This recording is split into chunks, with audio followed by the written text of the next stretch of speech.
Hey there folks, my name is Eric O. I'm a shop owner here in upstate New York. Got about 18 years experience in the automotive field, and today I'd like to talk to you about your serpentine belt. So in most cases your serpentine belt or your main serpentine belt is driven off the crankshaft of the vehicle, so it's going to be your main pulley down on the engine, and then it's used to spin other devices such as your alternator, water pump, AC compressor, power steering, in some cases superchargers, old pollution pumps on some older vehicles. You got vacuum pumps on some diesel applications, so it's got quite a job to do, and like I say, it just needs maintenance like anything else on the vehicle. Now before you start any work on your own vehicle, make 100% sure you're comfortable with it, you know, and understand all the safety precautions that have to be taken, particularly if you have to jack up the vehicle or remove a wheel to perform this service. Make sure you have the proper service manuals, tools, and parts required to do the job. Well, this vehicle here has a worn out serpentine belt, and it has the very classic, chirping sound. Sounds like a little bird stuck under your hood. Just keeps chirping and carrying on. Now that can be an indicator of other problems. In this case, it's just a worn serpentine belt. So let's have a listen to that.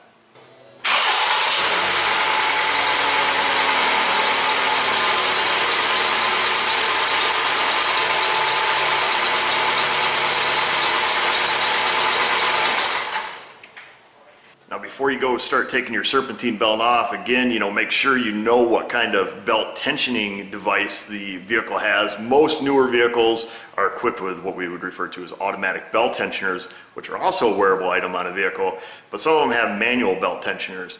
And like I say, refer to your service manual to be 100% sure what kind of tensioning device you have. And the other thing that's important to do is to know what way the belt routing is. Now, we've got this one big long belt, and this thing loops and snakes around through all the various pulleys and accessories that it drives. And the last thing you want to do is get it off and then be staring there, how the heck does this thing go back on? So make sure you're aware of that too. So we can see here on this particular vehicle, we actually have a belt routing diagram right under the hood, which is really helpful. We've got the two different engine configurations that are available in this car. This is the one we're going to be using, so you can see how this belt runs around, from the crankshaft to the AC compressor, and idler pulley and water pump and belt tensioner and alternator and another idler pulley. So you take that belt off, it can get confusing pretty quick. So on this vehicle here, we had to remove the passenger side tire, the little plastic splash shield that goes here that protects the belt and this side of the engine from getting road debris and water spray and stuff on and off from the tires. We can see, we've got our main drive pulley here, our crankshaft pulley, we've got our AC compressor, the water pump. There's another idler pulley way up there. We have an idler pulley right here. We've got the alternator and then our automatic belt tensioner.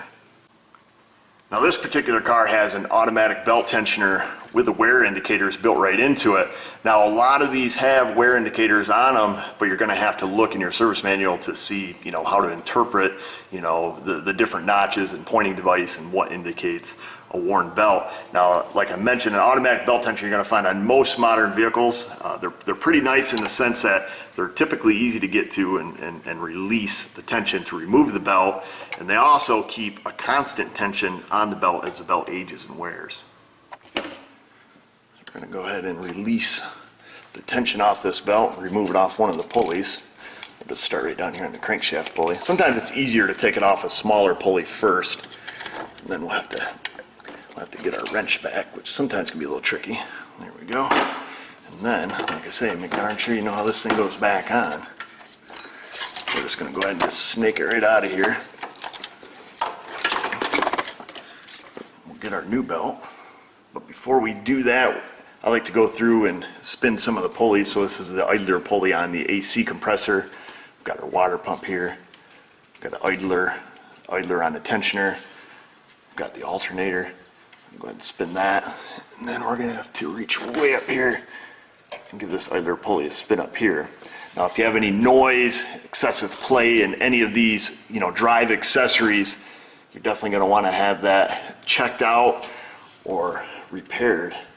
And like I say, if you're not confident doing this job or have any doubt, definitely have it done by a professional.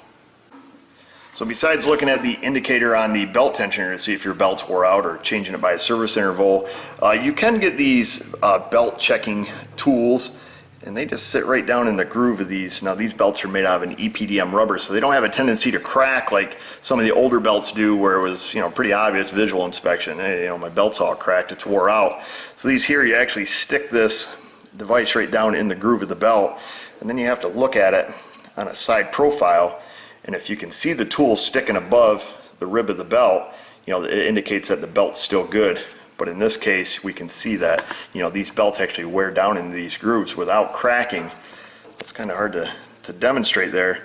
But you stick that in there, try to hold it as flat as possible, and we can look across that and we can see, well, we don't really see that tool sticking up. And sometimes it's easier just to run your finger across these and see if you can feel the tool sticking up. Now when we compare this to the new belt that we have, we can almost see that these grooves, just aren't as deep. Because the belt's not worn yet, and when we look across that, we see the tool clearly sticking up above that V in the belt. So getting the belt back on can be a little trickier to demonstrate than taking the old one off, and a lot of it is due to the fact of the way they package them. So when they sit in the sleeves, the belts have a tendency to, kind of take the shape as the way they're packaged. And as frustrating as that can be, sometimes that can be a benefit to you, because the belt will kind of hold its shape and you can use it to fish up in there and get on that first idler pulley, and then we're just going to work our way around and then release our tension, get it back on, we're good to go. So we're going to shoot right up to that top idler pulley first. Now one thing I will mention while you're doing this job, you're fishing your belt around there. Now some spots are kind of tricky to get to, as you may discover, and you may have a tendency to want to use a screwdriver or something to kind of poke your belt up there. Now I have to caution you against that. Don't do that. You don't want to jeopardize the belt in any way by putting any nicks or marks in it and promoting premature wear or even the belt fouling. So we've got our belt fished and snaked around all the pulleys. Now I saved the serpentine belt tensioner for last. I want to make sure we're definitely in there. We're off on this AC just a little bit. There we go. Got that snapped in the groove there. Let's give a quick visual inspection. You don't want it riding up on the edge of any of the grooves. Now, like I mentioned, when we took it off the crankshaft, which, taking it off is not a big deal, but sometimes putting them on with the new belts are a little bit snugger, so it's a whole lot easier to put them on a smaller pulley last than it is to try to fish over a bigger diameter pulley. I'll take and pull the tension off this. I'll get our belt put on there, and there we go. Now, before you start it, you definitely want to make sure, wiring harnesses are all out of the way. Like on this car here, this harness is actually hanging a little bit loose back by this alternator, so we're going to have to make sure that's back off out of the way. We don't want anything touching the belt. If we got fender liners to put back, we'll do that. And then make darn sure that belt's in all the grooves just as it was.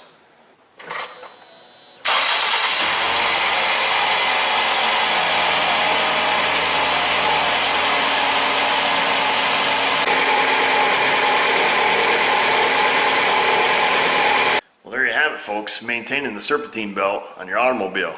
Now in this case, we had to remove the right front tire and inner splash shield to be able to get in there and get to that belt tensioner and get the serpentine belt out. But in other cases, you have to do it from the top side of the vehicle, reaching down through the hood, and over the fender to get to the tensioner and various accessories.